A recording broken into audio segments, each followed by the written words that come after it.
first thing you get with Axis and Allies Pacific 1940 is the map. It comes in two panels that are trifold, so you can open them up like this and put them together to form the map for Pacific 1940. This map represents the Eastern Hemisphere around 1940, and there are a couple of things to notice on the map. The Pacific map board is mostly water, and then you have some land over here for China.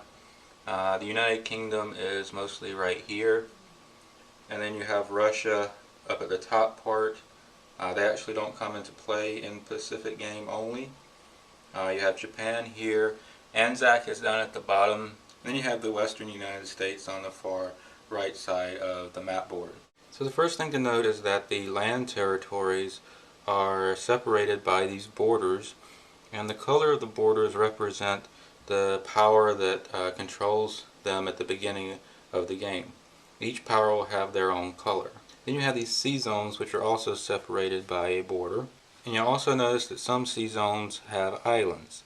Islands are defined as territories that are completely surrounded by water in one sea zone. Most territories have a number inside a circle on them, and this denotes the industrial production credits, or how much money this territory is worth for the owner of the territory. So as you capture new territories, you're going to gain the amount inside the circle added to your income at the end of your turn. Another thing to note are the locations in red, such as Tokyo and Shanghai. These are the victory cities in the game, and controlling them will be crucial to winning the game. You'll also notice some silhouettes in some of these sea zones. One represents is a kamikaze symbol, and the other is a convoy symbol. We'll talk about these a little later on. So these are the other components you get with Axis and Allies Pacific 1940. You get some chips, you also get some dice, you also get these markers for facilities. We'll get to details of all of these later on. You also get a national production chart. This will track your industrial production credits, and you'll just mark these to show your current level. Then you also get battle strips. These will be used in the combat phases. We'll come back to combat in detail later on. One thing to notice, when I got my copy of Pacific 1940, the combat strip that they sent out with the game is actually the one from the 1942 version. So you need to contact Wizards of the Coast customer support, and they will send you the correct one. You also get boxes for each of the countries. For Pacific 1940, that's United Kingdom, United States, Anzac, China, and Japan. Inside each of these boxes are the units for each of the countries. So you have all your infantry, your bombers, your aircraft carriers. So you get all these nice miniatures, and you also get markers for your country. And you'll use these markers to represent countries you control, as well as tracking your national production. And on the front of the boxes is the setup, how you set up the game, and we'll get to this in just a second.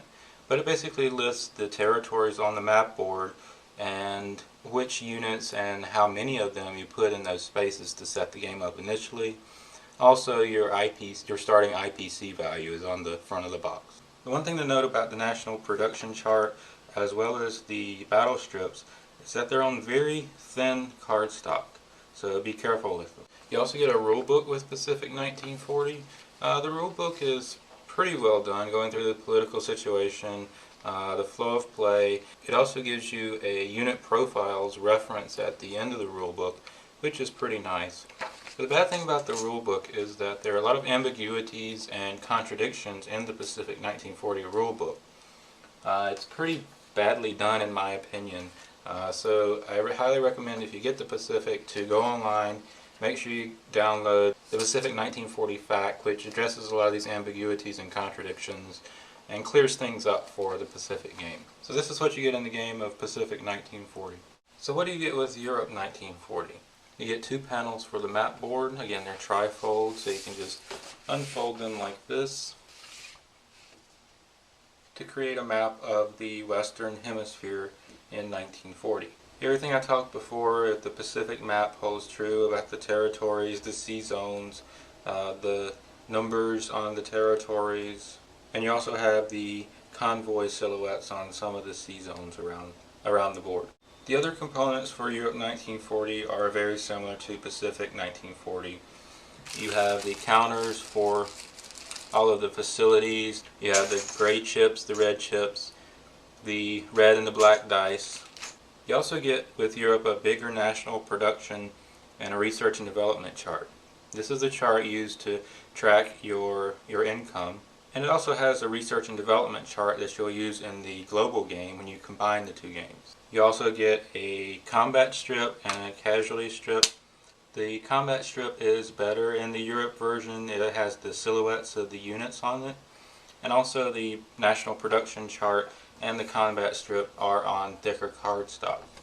The markers as well in Europe are on thicker cardstock. So it's better quality here in the Europe 1940 components. As with the Pacific game, you also get the boxes of miniatures. With Europe 1940, you get ones for Italy, the United Kingdom, the Soviet Union, Germany, United States, and France. United States and France come in one box together.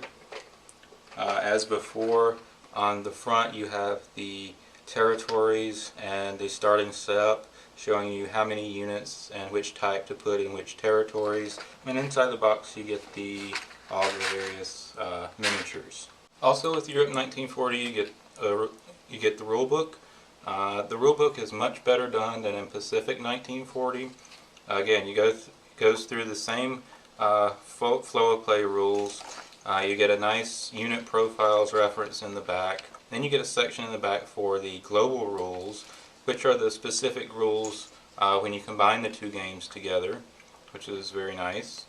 And then at the very end you get a nice reference chart that you can use. They have the silhouettes of all the different pieces because the pieces are different for each country. So if you have problems figuring out which units are which, you can use this handy reference chart to figure them out. So that's what comes in the box with Europe 1940.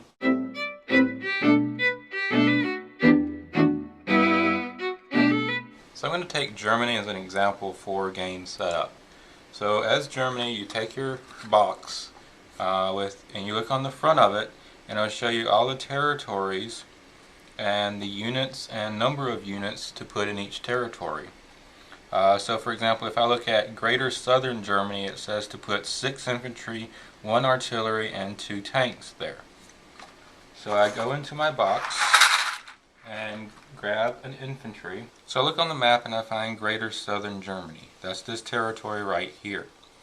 So I could take my infantry units and put 6 of them in this territory, but you see that the territory is pretty small. What we can do is use the red chips for unit stacking. The red chips represent 5 units. So if I put a red chip there with an infantry unit on top, that's 6 infantry units. So I'll get my artillery and put it there, and then go get a tank, and it's 2 tanks, so I'll grab a gray chip and put it there with the tank on top.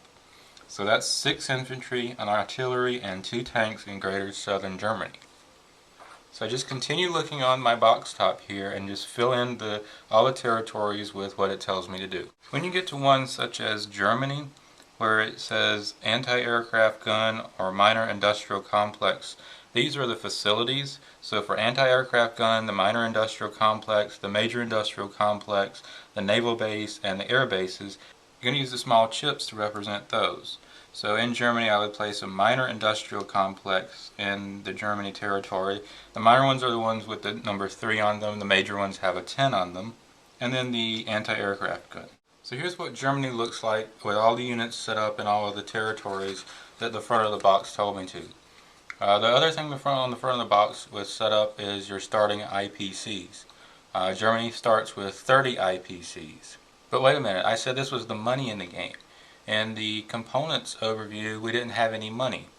That is true. In this game, you do not have any paper money or anything like that to keep track of your IPCs or your money. So what you have to do is track all of that on a piece of paper, or if you happen to have some other game with paper money, you can use that as well. I have the money from the original Classic edition of Axis and Allies, which I use. It's in just denominations of 1s, 5s, and 10s. So if you happen to have the Classic edition or any other game with denominations of 1, 5s, and 10s, or if you can go print out some paper money if you like to play with paper money that way, or you can just keep track of it all on pieces of paper. So Germany gets 30 bucks. And then on the national production chart, you'll just take one of Germany's markers and place it on the 30 mark. So that's game set up for Germany. Other players do the same thing with their countries and set up all the units on the board. Get their income and mark it on the national production chart. So here I have the Europe maps where Germany, Italy, the United Kingdom, France, and the Soviet Union are set up with their initial pieces. Before I get into the flow of play, we need to talk about the political situation.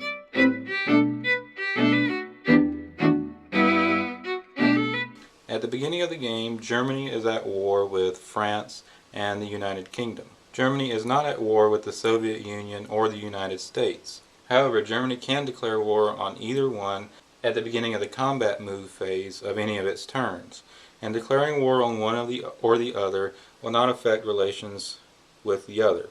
So at the beginning of the game, Germany is poised to attack the countries it is currently at war with, France and the United Kingdom. It is currently not at war with the Soviet Union. However, it is your option to change history and declare war on the Soviet Union during your first turn and invade the Soviet Union while trying to fend off France and the United Kingdom. Now let's look at the political situation of the Soviet Union with respect to the Europe map. The Soviet Union begins the game at war with nobody. They are just recovering from Stalin's deep purge of its military officer corps and a military disaster in Finland. As a result of this, the Soviet Union cannot declare war until the fourth turn of the game. The exception to that is if an Axis power declares war on it. So at the beginning of the game, if Germany were to declare war on the Soviet Union, then the Soviet Union would be in a state of war with Germany before the fourth turn. When the Soviet Union does enter into a state of war, during the mobilize units phase of its turn, it places 2 infantry units over here in this territory. This represents a recalling of troops from the Eastern Front to help with the German threat. The United Kingdom in Europe begins the game at war with Germany and Italy. They have barely managed to evacuate some troops, but there are a few United Kingdom units still remaining in France. The United Kingdom has a fairly hefty naval presence around the United Kingdom. There are very few units in the United Kingdom itself. So the United Kingdom is going to have to hang on until turns 3 or 4 when the United States and the Soviet Union come into the war. The political situation of Italy is very much like that of Germany. At the beginning of the game, Italy is at war with France and the United Kingdom. Fascist Italy, allied with its partner Germany, is looking to fulfill its dreams of greatness and revive what was once the glory of Rome. To do this is trying to delve deeper into Africa or just try to gain control and hold dominance in the Mediterranean. Its relations with the Soviet Union and the United States are the same as with Germany. It may declare war on either one without affecting its relations with the other. The United States begins the game at war with no one. They have a very isolationist tendencies. They do not want to get into another world war. Only an attack on them by one of the Axis powers will they get involved in the war. While not at war, the United States cannot move sea units adjacent to land in Africa or Europe or the United Kingdom. So the United States cannot declare war on any Axis power unless an Axis power declares war on it first. If an Axis power declares war on it first, the United States may then declare war on any or all Axis powers. However, by turn 3, if it's not yet at war, the United States may declare war on any or all Axis powers at the beginning of the collect income phase of turn 3. France begins the game at war with Germany and Italy. France is facing a new type of warfare from the Germans called Blitzkrieg. So it's just a matter of time before France falls. It's just a matter of how many German and Italian units is it going to take. However, after France is captured, if it's liberated, France gets a one-time 4 free French infantry units on France. Again, this only happens one time per game.